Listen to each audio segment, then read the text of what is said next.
No matter if points are gained or points are lost, there will be much to discuss.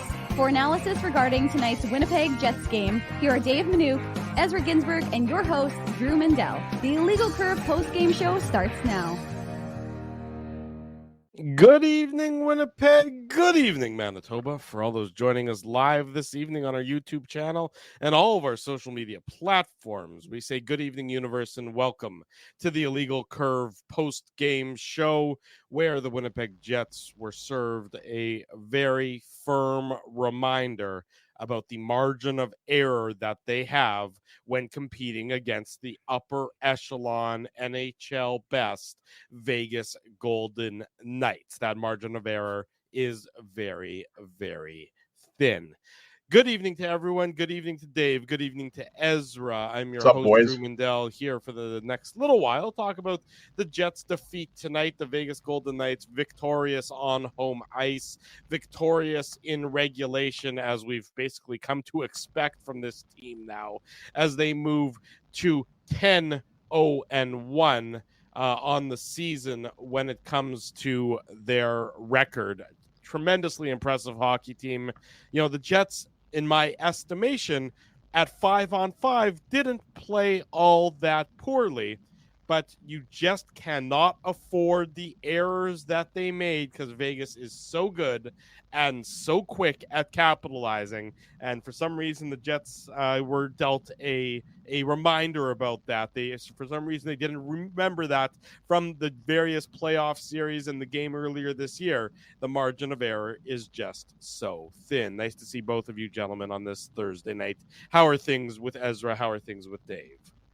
I think things are going well, and I think you're 100% right, Drew, when you mentioned the margin of error, because Ivan Barbashev, the second power play goal, ends up being the game-winning goal. Obviously, it's the Mason Appleton double minor for high sticking that comes back to haunt the Jets, right?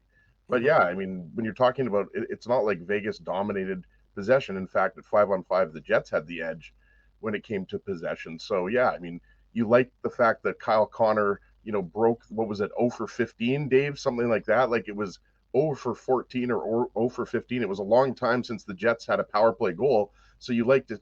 Pardon me. It was Kyle Connor, right? Or Iafallo, I think. It was Iafallo who scored the They gave it to play. Iafallo. I mean, we thought it was actually Perfetti. Sorry. Yeah. Right. I meant to say that, not Kyle Connor. So you like to see the fact that the Jets got a power play goal.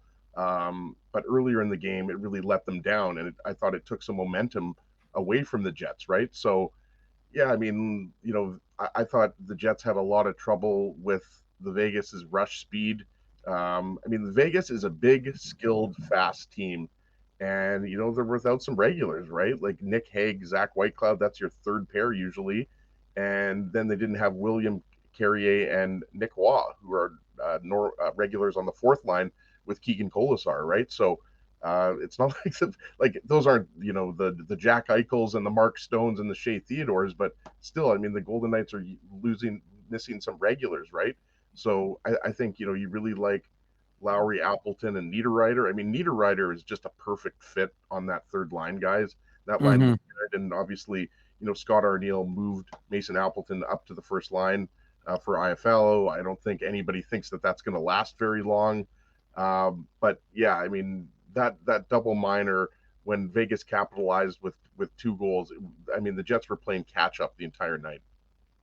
Yeah, I mean, you lose all that momentum, right? You built up, you had a good start to your second period, and what do you end up doing with it? Nothing, because even though you tie the game, you're going to squander it shortly thereafter, and Winnipeg is left scrambling. And against a team like Vegas, who we've talked about, doesn't have a regulation loss and has been pretty good. And look, regardless of whether the Jets possess the puck, equal or more than Vegas, ultimately you really gave up those opportunities, and their special teams have been atrocious. And I tweeted this during the game, like, nobody should be terribly shocked that the power play isn't great, because it wasn't like it was great last year. It was the 23rd overall power play last year.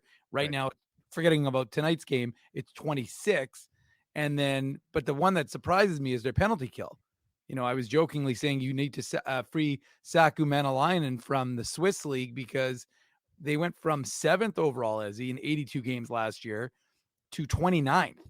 And that's just like that's an atrocious drop. And it's weird because, again, Lowry, Appleton, Gustafson, Kupari, you'd think that their PK should be relatively decent, but it's like a stone. And that to me is, of course, the difference in a lot of these games this season, right? The Jets special teams haven't been special. Their 5-on-5 play has been good a lot of times, but ultimately, if you're not taking advantage when you have advantages, and if you're giving up goals when the other teams do, ultimately that could be the difference in the hockey game. And we saw it. You took a game that was 1-1, and I'm not saying the Jets were going to win without that Mason Appleton penalty, but it certainly didn't help because suddenly now you're down by 2. It's one thing to not score on the power play. You can have one of your special teams units be sort of lousy. You can, if one of them is quality and one of them is a little bit less than quality, well, you'd prefer your power play to be the less than quality of the two. But right now, the Jets are struggling on both ends of the special teams, and it's costing them games. The first power play of the game for the Jets was a minute in, just over a minute in. Mark Stone tripped Mark Scheifele, and they didn't get a shot on net. So to your point, Drew, like, yes, they got the IFLO goal on the power play, but the power play still didn't look good tonight. So it's definitely a major area of concern. And just look at Vegas, right? They're top 10 in the league, and sure, it's only 10 games into the season, but they're top 10 in the league in both PK and power play, and we know where the Jets are, right? So it's a big issue right now. Look, if you're the Jets, you have to solve the penalty kill. That's priority number one, because the vast majority of hockey games are played at 5-on-5, and the Jets are actually a pretty decent team at 5-on-5 right now. But I don't care how good you are at 5-on-5 if you're giving up a goal a game on the PK, or more than a goal a game on the PK as it was tonight, and you're not also scoring an equitable amount on your power play opportunities, because they certainly had a lot of power play opportunities in the course of the game. They had 5 power play opportunities tonight. We know they get the 1 goal, but that's not enough, especially when you're giving up 2 goals on the PK, as the Jets did in that crucial second period stint. So you're right, Dave. I agree with you that the personnel, on the PK shouldn't be this problematic. Yet for whatever reason, the penalty kill, the soft areas of the ice that weren't being exposed last year by the Jets opponents are being exposed this year. And it's an absolute huge issue that is going to be an overwhelming talking point until it's resolved. It's just that simple. The Jets are doing what they need to be doing largely 5-on-5. But the special teams are just so atrocious right now, and they're just absolutely killing the team, that it's difficult to win these games. I mean, when you just can't expect to score. I mean, you can't expect to win games when you're this atrocious on both ends of the special teams. And that was the big difference in tonight's contest. That was just it. I mean, Vegas was so opportunistic, and they always are. So, I mean, Vegas usually loses the possession battle. We saw that last year in the playoffs, or entering the playoffs. We know that they're not a great possession team, but they're so fast and so quick with their quick strike offense that they can get away with it. And because, they're a team that keeps everything well to the outside. We know that the studs that they have on the back end, we know how difficult it is to often get net front pressure on them.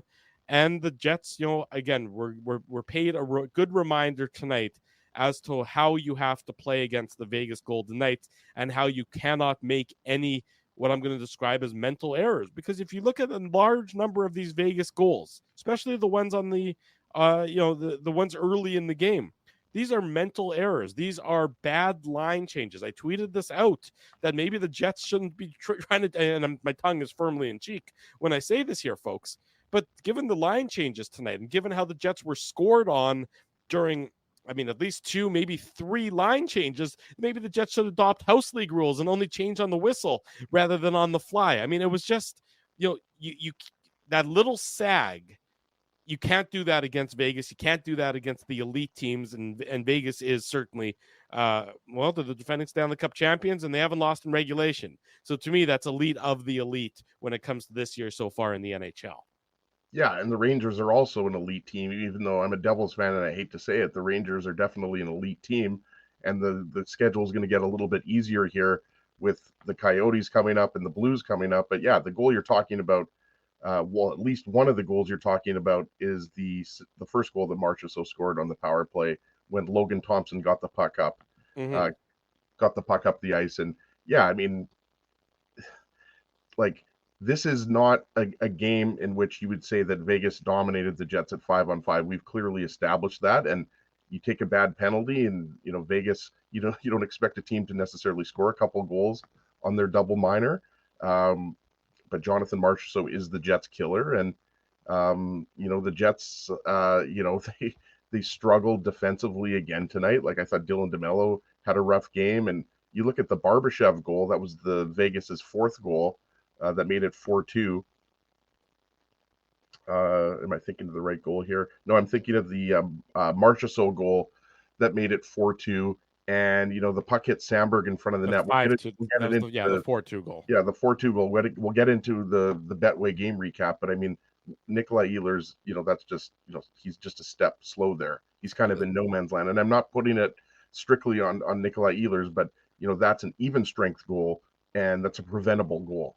His reads tonight, I thought, weren't very good. I thought he struggled significantly tonight. I mean, I thought that again, I know I use the phrase a lot, but it's attention to detail. If you are F1, you can't get beat, and he got beat a couple different times. And sure, you don't expect Nikolai Ehlers to necessarily be F1 coming back and having that responsibility, but you have to be aware of where you are on the ice. You have to be aware of where your line mates are on the ice. You just don't have that margin for error. You can't take a breath against this Vegas Golden Knights team, Dave. We've seen it for years now. We saw it last year in the playoffs.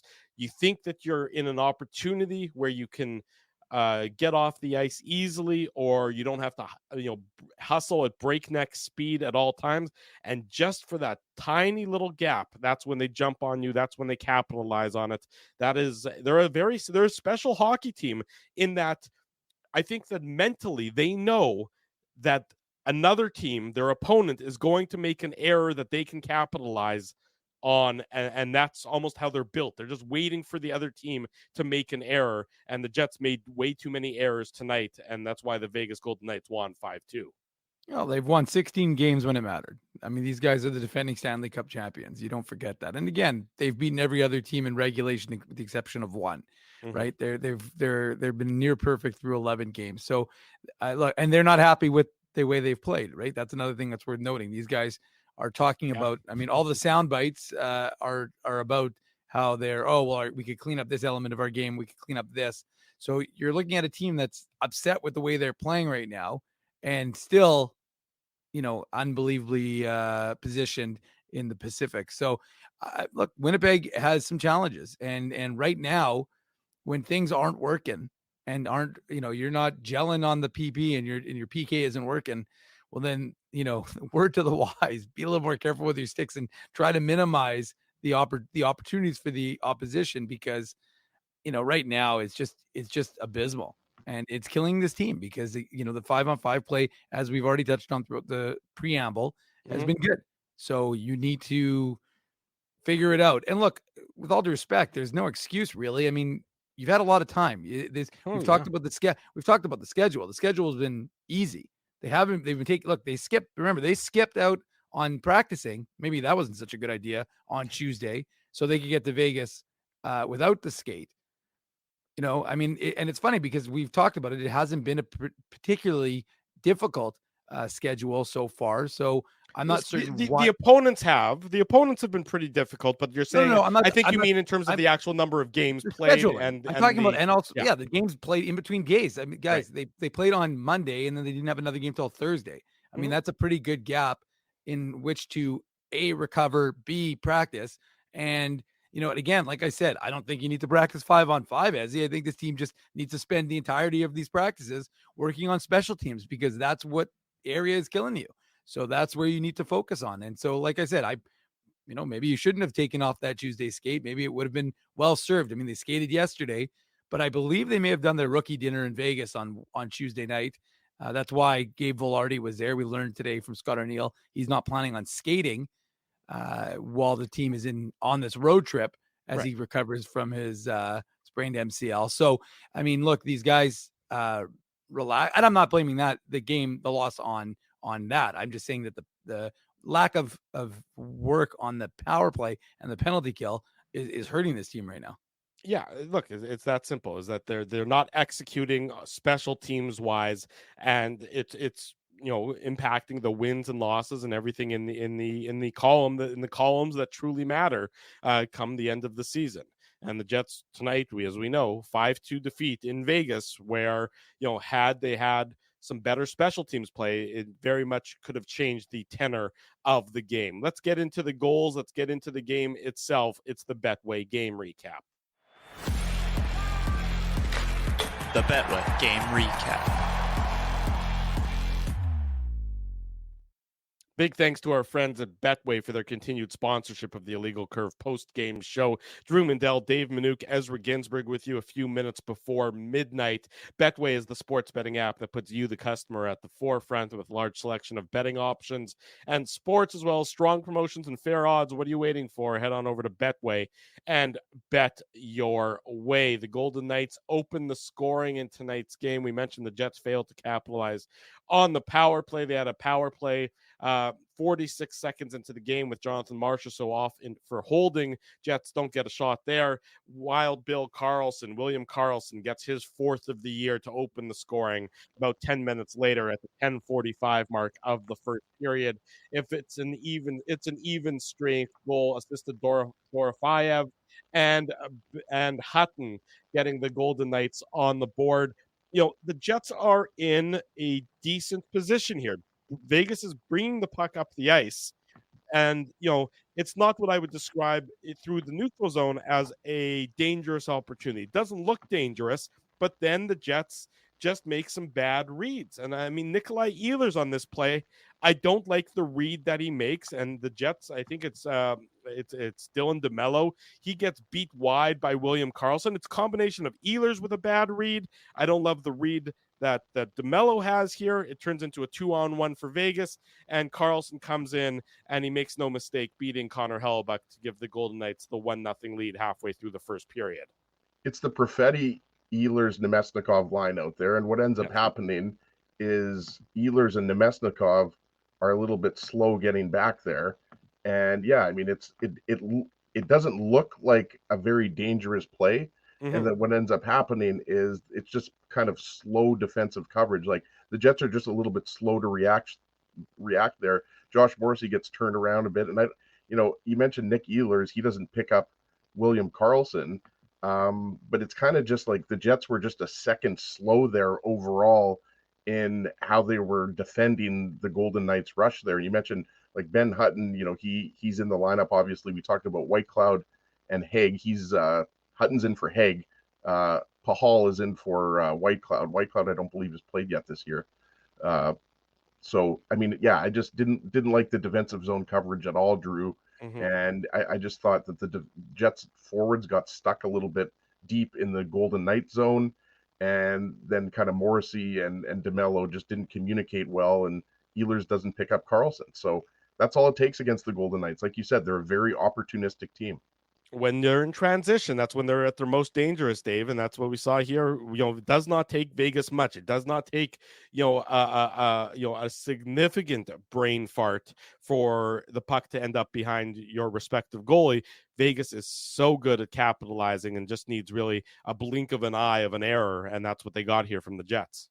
Yeah, absolutely. And again, it's the position that many teams have found themselves down against Vegas, but ultimately it's where Winnipeg was. And look, it's not the way you want to start the road trip, finding yourself down 1-0. And it felt that first period. I don't know about you guys, but to me, it felt like a bit of a slog. It really didn't feel like there was any sort of big momentum swings. It did feel like two teams kind of just feeling each other out a little bit. So, I mean, it wasn't as if, again, you felt like there was a domination by one or the other. It just was, again, a chance, one team taking advantage of an opportunity when they found a breakdown and getting it in behind Connor Hellebuck to give themselves a 1-0 lead. I think the Jets had one shot on goal through the first 10 minutes or so of the first period. Yeah. So you're definitely right. It was definitely a bit of a slog, to start that game. It got better as the first went on, and it got really good for the Jets in the start of the second period. They came out certainly the better of the two teams to start the second period. They came out engaged. The first number of minutes in that second period were spent largely in the Golden Knights zone, and then the Jets finally do get their just rewards. It's Kyle Connor, his sixth of the year at the 6:17 mark of the second period, assist to Alex Iafallo and Mark Scheifele. And this is a beautiful play that starts, close to the Jets' blue line. And it's a nice play started by Mark Scheifele, who finds Alex Iafallo. And then Iafallo headmans the puck to Kyle Connor. And I mean, look, we see it and we've sort of taken it for granted, but anybody in Vegas who may not already be aware, who was at that game last night, got last night, I guess, is officially now what it is after midnight, so I can't say last night, but anyone who was there got to see Kyle Connor demonstrate some wizardry on this goal, as he just a magician with the puck on his stick, is what we got to see here. Yeah, you mentioned Mark Scheifele finds Iafallo in the neutral zone. I think it was Carlson who was on him. There was a forward that had back pressure on Scheifele, so it was a very nifty little backhand pass to Iafallo. Scheifele actually blocked a shot earlier in the shift that I thought was noteworthy, because we've talked a lot about early in this season how Scheifele has been improved defensively. So yeah, and then look, Kyle Connor absolutely posterizes Saskatchewan's Braden McNabb there. I mean, like, it's just, he completely fakes him out like he's going outside, and then he goes inside on McNabb, and McNabb just, I mean, like I said, he was posterized, and that's just a beautiful backhand shot on Logan Thompson, who was really good in this game. But you're absolutely right. I mean, Scheifele does some nifty work there in the neutral zone, and then Kyle Connor just takes over. So beautiful goal by Kyle Connor there. I think that might be our you-know-what. Well, it might be, but I forgot to press the button, but maybe I'll press it now just instead, as you teed me up for it. The Seagram shot of the game. There you go. Congratulations. Well, I didn't think Kyle. we were going to give it to Iafallo, Drew. Yeah, well, that was a pinball goal, but yeah, Kyle Connor, you're absolutely right, Ezzy. It's a little late, and my brain's a little sleepy, but Kyle Connor, the Seagram's shot of the game, a beautiful goal to tie the game up at 1 goal apiece. Big thanks to Seagrams for their continued support and their continued sponsorship here of the Illegal Curve post-game show. The Jets started the period well. They got rewarded, but unfortunately for them, a bit of a careless mistake by Mason Appleton. Go ahead, before Dave. Before you get there, though, I mean, again, you wanted to see that sort of jump from Winnipeg to start the second period, because to their credit, they outshot Vegas 5-0, and they had that jump. They had that gumption, if you will, for this team to look like, hey, look, their give a shit levels high. Intern's not in the chat, so I can swear. But the point is that you wanted to see that sort of effort, and that's exactly what they did. They came out strong and hard, and ultimately it led to that goal. So, I mean, from an analysis perspective, sorry, hard for me to say here after 12 o'clock, Drew, but from an analysis perspective, it is what you want to see from this Jets team. Again, like I said, that first was a bit of a chess match. The second is a good start. And unfortunately, as you're about to get into, it doesn't continue, because it really is. It is such a momentum killer, right? And we've seen that, I feel like, a lot this season, where the Jets get something back and then it's almost immediately nullified. And they're not really able to sustain that and build on that, because you could feel that Winnipeg could have built on that. And then, of course, that careless stick changes the momentum of the game, if you will. The careless stick is the one of Mason Appleton, who has been playing some of his best hockey of his career. This one is not one that's going to go on the highlight reel. 13 seconds after Connor ties it up, Mason Appleton, as I mentioned, takes a double minor for high sticking and sends the Golden Knights and their dangerous power play to the man advantage, and it takes the Golden Knights 30 seconds. So 30 seconds after Appleton takes the penalty, and 43 seconds after the Jets tied the game, Jonathan Marchessault gets his 4th of the year. You'll hear his name a whole bunch tonight. His 4th of the year, his 1st of the game, assist to Mark Stone, and it starts with Logan Thompson. the Jets think that they're in an opportunity to have a line change. And keep in mind, it's the second period, so it's the long line change. And more often than not, this is an opportune time for a line change. It just happened to bite them on this one. Logan Thompson gets the puck on his stick, headmans the puck right up to Mark Stone, who feeds it to Marchessault, who comes in and beats Connor Hellebuyck clean to make it 2-1 for Vegas 7 minutes into the second period. Yeah, I mean, I don't know how much I can add there, Drew. I mean, look, this was all Logan Thompson having the awareness that, like you said, it was a bad long change, right? The Jets were getting their PK number 1 unit off, and then I believe it was Schmidt and Pionk, if I'm not mistaken, who were the defensemen back. But they were just a step behind Marchessault, obviously, who has killed the Jets going back to 2018. Samberg and Pionk on this one. Sorry, Samberg and Pionk were the 2 defensemen that were coming onto the ice. So, yeah, I mean, it was just good awareness, as I said, by Thompson. And, yeah, Stone just feeds Marchessault with a perfect pass. And it's a beautiful shot by Marchessault, who you mentioned we're going to talk about again because he obviously gets the hat trick with the empty netter. But it was just a bad line change. I mean, there's no other – anybody who was watching that, I don't know how else you can describe that goal. I mean, it's not like it was one player's fault. I mean, that was a full 4-man line change there. Yeah, look, it was a great play by the Golden Knights. It's an absolutely, it's a set play. I mean, that's planned. You know, they tell Logan Thompson, you get that opportunity. You know, you try and take advantage of that. And the Jets, I mean, look, I know you have to switch. I know you have to have a line change when you can, when you're killing a penalty. It just, you know, they get bit by a combination of a good play by the Golden Knights, Dave, and by the long change that they have to have during the second period. I always wonder if the NHL might want to, you know, figure out a way. You know how they're always looking at goose scoring. This is a bit of a sidebar comment, but you wonder if they'd ever consider doing the long change 2 of the 3 periods rather than just 1 of the 3 periods, because it often does lead to opportunities. Oh, there's no question about it. I mean, you definitely increase scoring 100%. I mean, I don't think it'll ever end up happening, but I definitely think. Sorry, I'm getting some notifications that we're getting some Kenny's water bottle telling us that we're getting random ads on the stream. So you guys maybe continue to discuss, and I will try and investigate.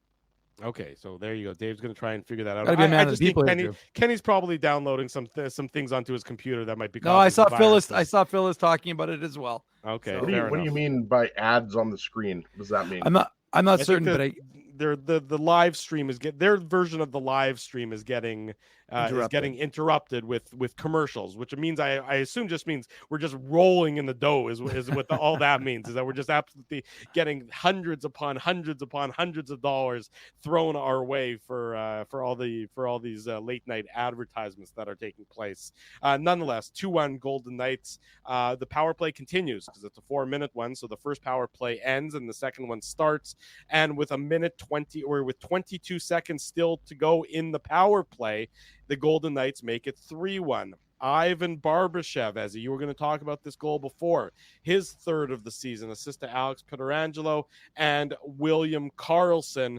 And the Golden Knights, the Jets have been playing well, 5-on-5. They've been playing well to start the second period, but now they're chasing the game because Barbashev scores to make it 3-1 at the 8:38 mark of period number 2.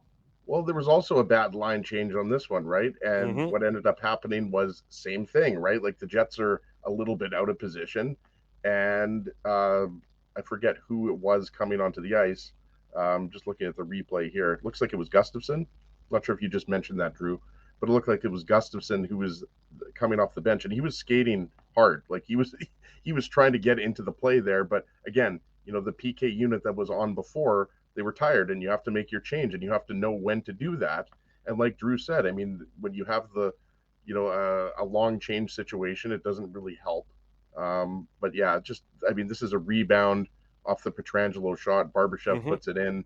And I mean, that Eichel, Marchessault, Barbashev line, I mean, they were arguably the best line. I would argue they were the best line in the Stanley Cup playoffs last year. And the Golden Knights right now, their leading scorer, we talked about William Karlsson. He's centering the 3rd line because Chandler Stevenson is centering the 2nd line with Paul Cotter and Mark Stone, right? So, I mean, it's incredible that you have your your leading point producer on your third line. That just shows you the depth. The Jets have great depth, but I think the Vegas Golden Knights depth is got to be the envy of the league right now. But yeah, I mean, look, I mean, that goal was the killer. They'd already scored one on the power play. Then they go up 2 goals. The Golden Knights are only allowing 2.1 or 2.2 goals a game, which is top 5 in the league. I don't know exactly what it is, but you knew when a team like the Golden Knights goes up 3-1, it's not like you're playing, you know, the Montreal Canadiens or you're playing a bad defensive team. Right. And yeah, that was just, again, like, it's unfortunate, but that bad line change came to bite them again. And that's where the second period ended, with the Golden Knights having a 3-1 lead. And to the Jets' credit, on the power play to start the third period, Jonathan Marchessault, again, we told you we'd mention his name a whole bunch of times. 3 goals tonight for Marchessault, 2 penalties for Marchessault. He was all over the ice everywhere. And this one was a weird one, that he takes a puck over a glass penalty, but it's a weird one because it goes like almost straight up in the air and then drops into the first row, as they showed on the broadcast. But nonetheless, he gets called for puck over glass, and the Jets' woeful power play. This is power play opportunity number 4 of the game after the first 3 have gone for naught. This one they finally capitalize on, and it is Alex Iafallo getting his 4th of the year, assist to Cole Perfetti and Kyle Connor. And it's Connor with a nice sort of slap pass to Perfetti in the slot, in the mid slot, and Perfetti with the redirection, and Iafallo standing in front and causing some chaos. And it sort of, innocently directs in off of his body and past Logan Thompson, Dave. And the Jets are still in it. They're back in it now, 3-2 at this point, very early in the third period. Yeah, and first of all, expecting the world to end with the Jets scoring a power play goal finally after going over 16, but it's exactly what you needed. Someone in front of the net, right? We've been talking about that for a long time, and Alex Iafallo does just that. Good on Cole Perfetti for having his stick down. Nice slap pass by Kyle Connor. Tips in off of, obviously, Alex Iafallo, just because they know I wanted to hear a little poison, even if I was playing it mentally in my brain. But regardless, Alex Iafallo, who his career high has twice been 17 goals, he's off to a very good start for the Winnipeg Jets with his 4th, and now he's got on pace for 32. I mean, again, we don't anticipate he's going to keep this torrid goal-scoring pace up, but it's big. It's big from the Jets' perspective, obviously from the idea that they needed to score a goal on the power play to finally, regardless of how it goes in, if it goes in off a guy's glove or off his foot, or he's actually puts it in with his stick. I mean, ultimately, you just want to get that good feeling within that within the team. And one of the things I want to talk about with the power play, and again, I'm sure you guys saw the same thing.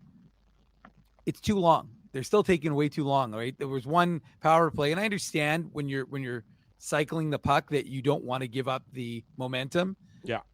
But situationally, you can still do some changes. And I mean, ultimately, the problem is the first power play unit is sucking up a minute and a half of the power play.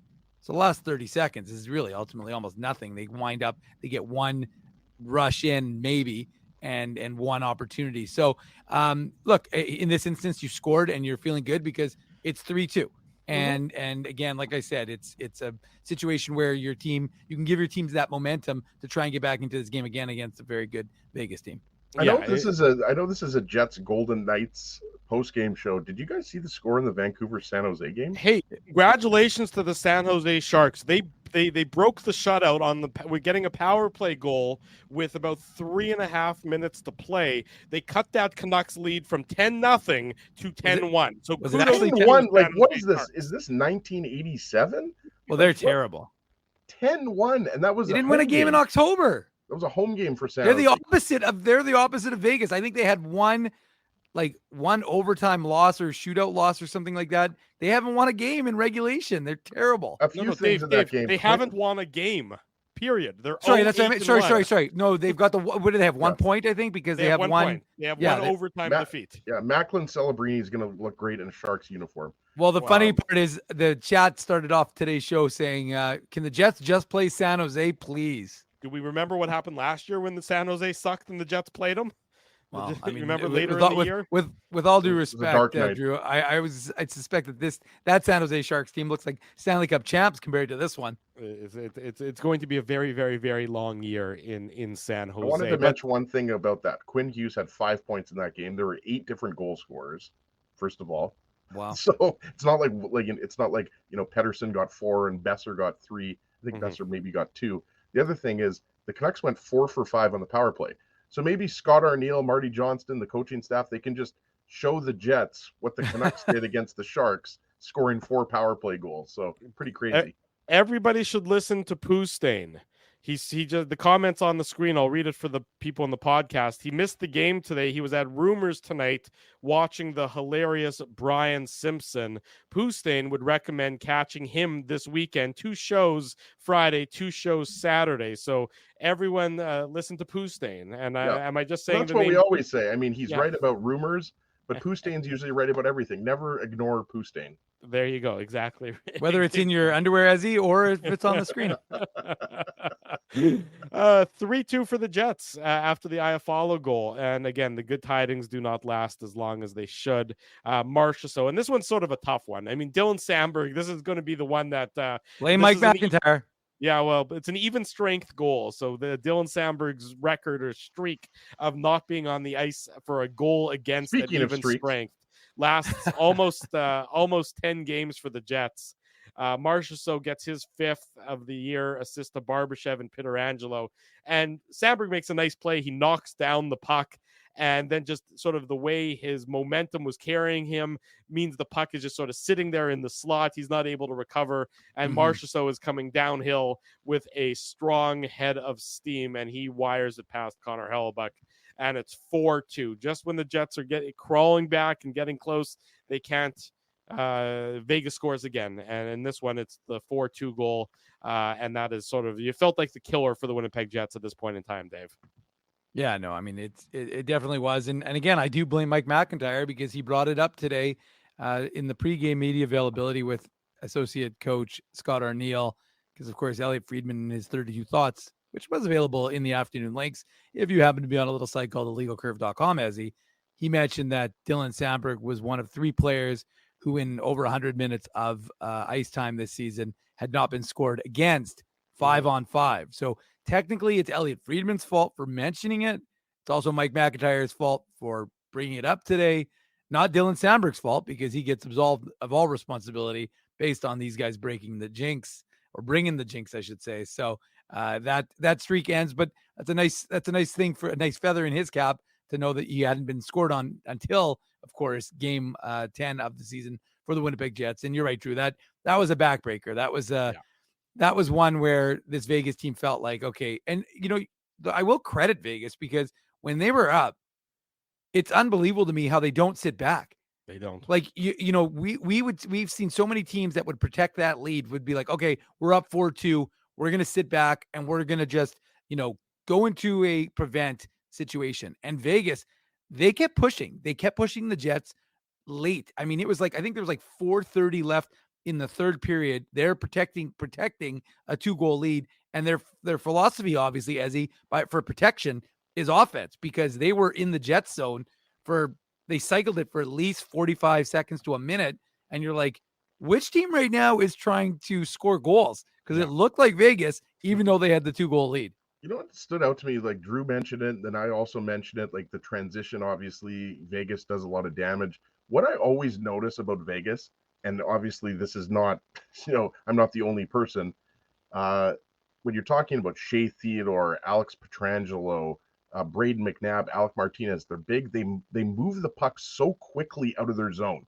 It's like a couple steps past and then, the Golden Knights obviously have some pretty speedy and skilled forwards as well. But like everything just happens so quickly. Like Drew said, quick strike is a great, word, I think, or words to use to describe this Vegas team. Like they can just make you pay very quickly. And like we said, the Jets were the better team at 5-on-5. It wasn't dominant by the Jets, but the Jets did have the better possession numbers at even strength. They had the better expected goals. They had better everything at 5-on-5. Goals, right? So it was those 2 power play goals, and then obviously the 4th Vegas goal and we're not going to pick on Sandberg, like Dave said. I mean, that's the first goal against when he's been on the ice. Sandberg has been excellent.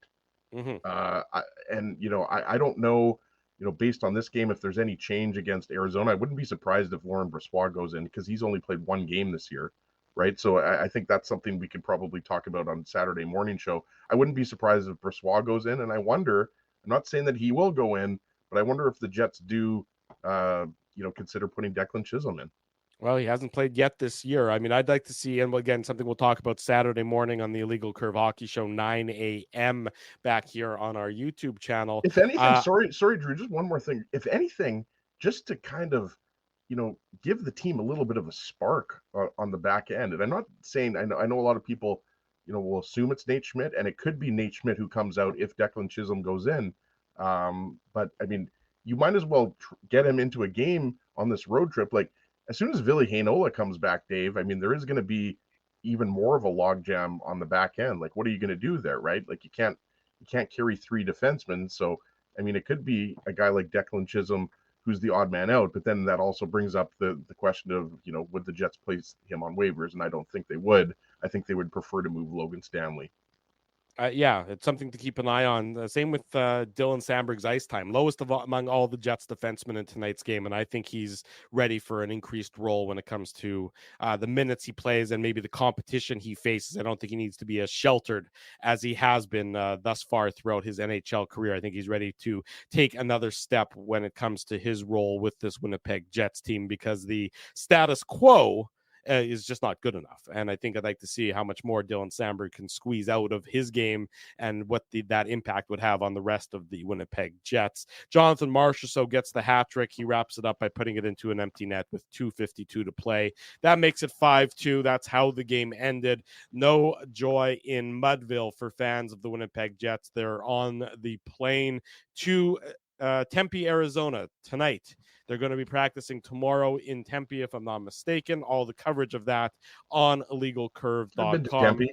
Just like tonight's post-game show, all the post-game coverage will also be available on illegalcurve.com. That's the Betway game recap. When we come back, more on tonight's Jets Golden Knights game. Tough Luck, hardest hitting comments still to come, plus what other shenanigans we get into at 12:23 in the morning on what is now a Friday morning with Dave Manouk, with Ezra Ginsburg. I'm your host, Drew Mandel. Stay with us. More of the Illegal Curve post-game show coming right up.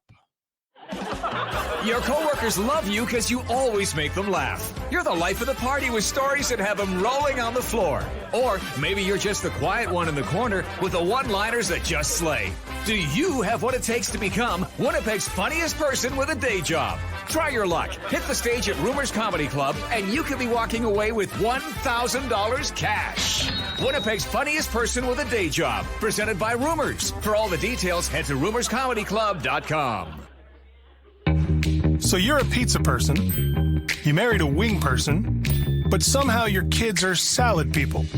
You can't pick your fam, but you can pick your BP meal deal. Starting from $18.99 for takeout or delivery at bostonpizza.com. The game can change just like that. Accidents happen when you aren't protected. So now what? Getting to your injury quickly can make all the difference. Help prevent them from being game changers with Linden Market Dental Center. Bonding, crowns, bridges, and dental implants. State-of-the-art treatments are available to help you get back in the game. To learn more, visit LindenMarketDentalCenter.com. Creating smiles for life. Whoa, Ezzy, everything okay? You look stressed. Of course I'm stressed. We're moving, the house is upside down, the kids failed miserably at packing the fine china, and my life is in chaos. Chaos! Yes, that does sound like a problem. What am I going to do? Ezzy, relax. Rolly's Transfer Moving and Storage is the answer. With 60 years of experience in moving Manitobans and a track record of exemplary customer service, one call to Rolly's and your stress is gone.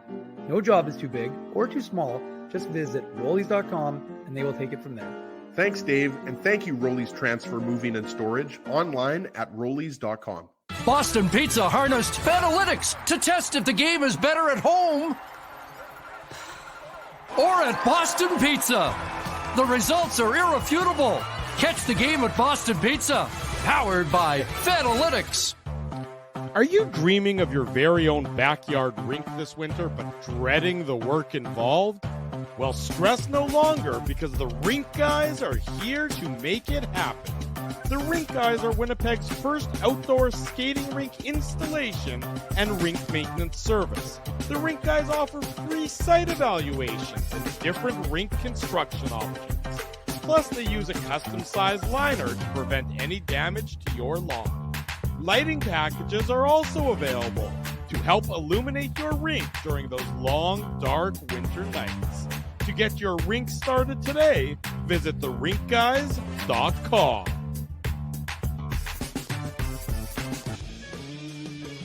For 3 generations and over 80 years, Tough Duck has been making apparel that works and plays as hard as the people who wear it. From jackets to work boots and everything in between, Tough Duck's clothing can handle the harshest environments, even the illegal curve hockey show. Work to live, live to play. Visit toughduck.com.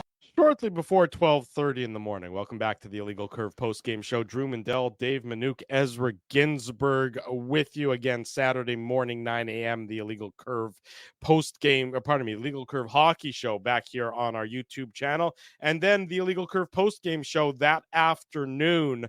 I think the game's at 3, if I'm not mistaken. So about 5:45 in the evening on Saturday will be when the post-game show begins. So it's a matinee affair. Will I be at the Moose game? Will I be at home? Who knows?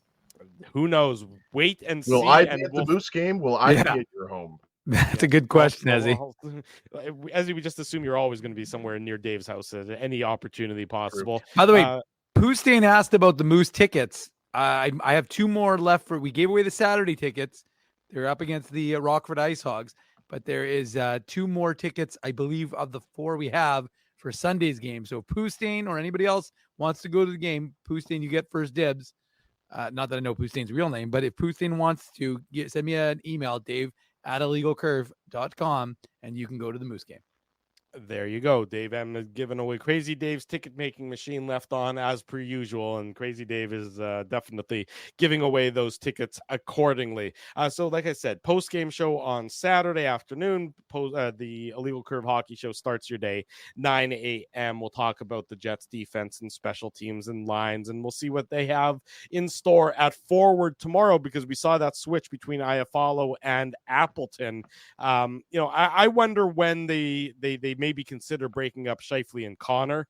I don't know if that's in the fruition. I mean, we know that Velarde's still a couple weeks away. I don't know.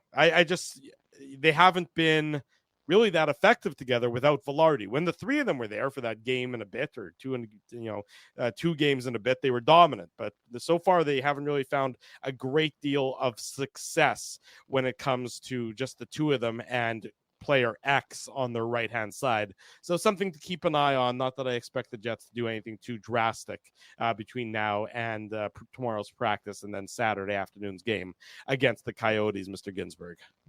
I would agree with that. Yeah, and it's funny. It's almost like, unheard of to suggest that the coaching staff, whether it's Rick Bowness or Scott O'Neill, obviously, Paul Maurice and Dave Lowry, to break those 2 up, Scheifele and Connor, obviously, is who I'm talking about, right? But yeah, look, I mean, we talked about, the Jets were pretty, it's not like, the Jets are flying right now at 5-on-5, but like Perfetti has been really good. He's playing the best hockey of his career. Ehlers, we talked about it. He struggled on the defensive side of the puck. I thought, it wasn't one of his better games. Did he even record a shot tonight, guys? I'm not sure if Ehlers did. He had some shot attempts.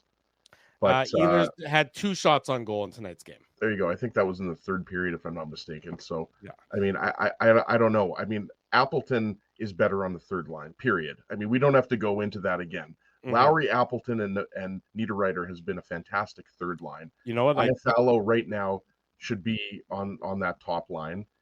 And, the 4th line obviously, didn't have a big impact in this game. But I'm not sure. I mean, I think, for me, I would rather see a change on the back end. But we'll see what happens here against the Coyotes. That's going to be an unpredictable game. The Coyotes are fun to watch, but Yeah, they're they're very hockey. unpredictable.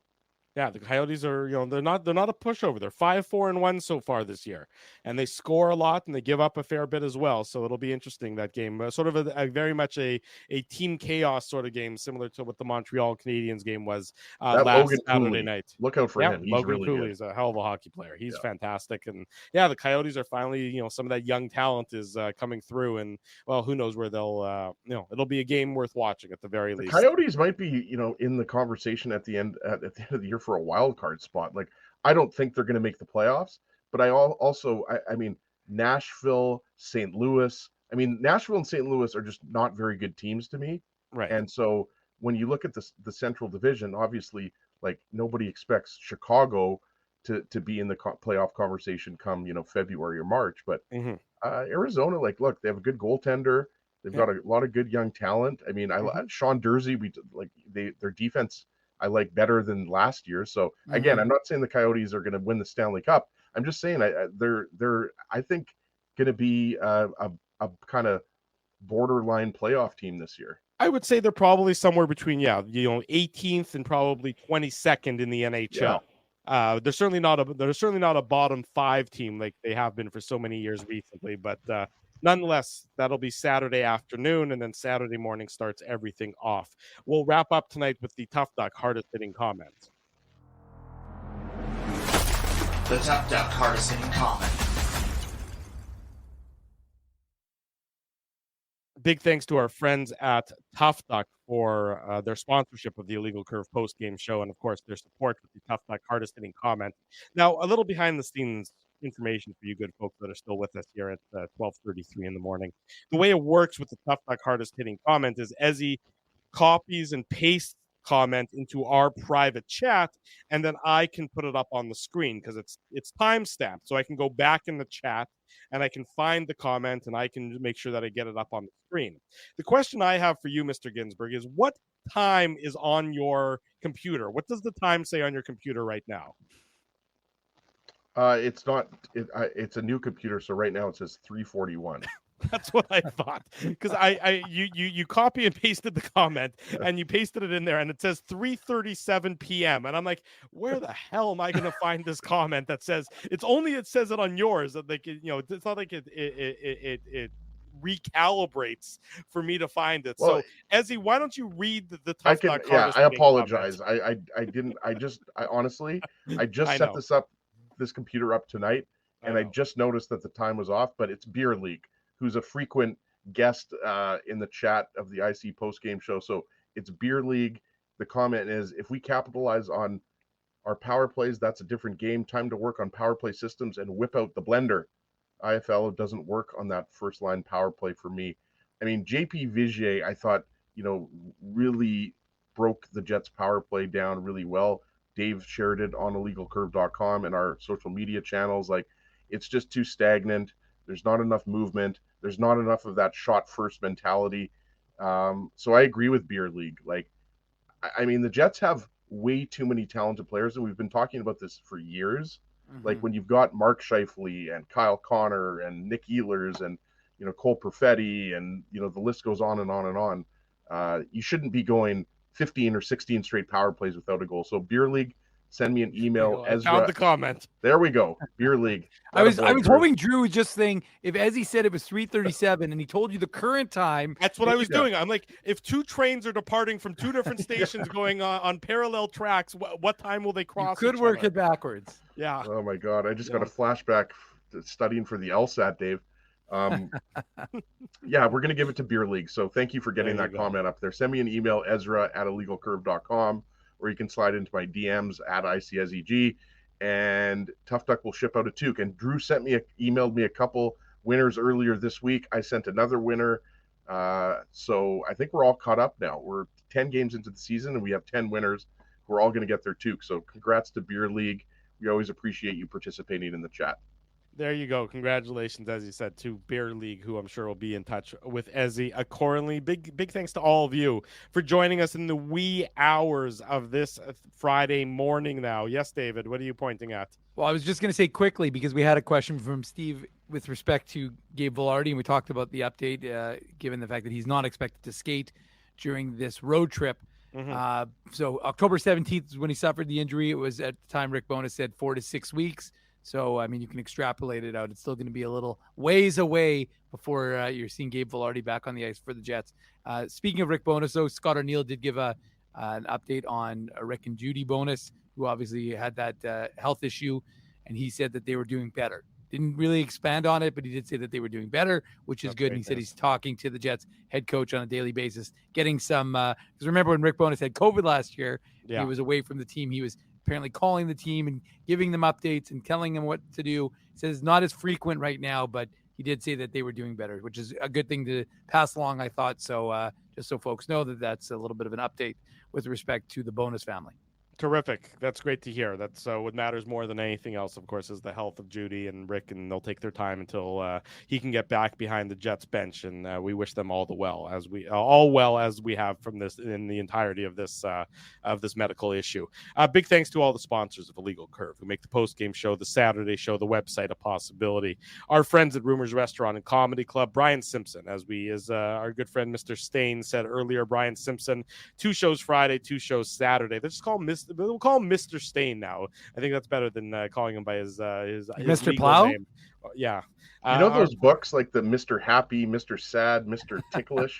Is that a Mr. Stain? There might be. There is now. You can write it. Yeah, you can go write it. Linden Market Dental Center. That's our buddy Dr. Les Reikus. Big thanks to Les for his support. Zappia Group Realty. That's Frank and Morrow. Betway, they're the title sponsor of the post-game show. Tough Duck, Boston Pizza, Seagram's, Rollies Transfer, the Rink guys, they all support Illegal Curve Hockey, so you should support all of them. Big thanks to all of you for joining us on the Illegal Curve post-game show in these wee hours. We'll let you all get some sleep, but before you do, you better smash the like button, you better subscribe to the YouTube channel, and you better leave us feedback on YouTube, on iTunes, on Google Podcasts, wherever you get this show. Leave us feedback. We want to hear what you have to say about it. Hopefully positive comments only. We'll be back Saturday morning, 9 a.m., the Illegal Curve Hockey Show. Saturday afternoons, 5:45 p.m., the Illegal Curve post-game show. Big thanks to everyone for joining us. Big thanks to Dave Minuk. Big thanks to Ezra Ginsburg. I'm your host, Drew Mandel. Big thanks to all of you. This has been the Illegal Curve post-game show. Thanks for listening to this broadcast from Illegal Curve Hockey. For more great Illegal Curve content, subscribe to the Illegal Curve YouTube channel, follow @Illegal Curve on Twitter, Facebook, and Instagram, and visit your online home for hockey in Winnipeg, illegalcurve.com.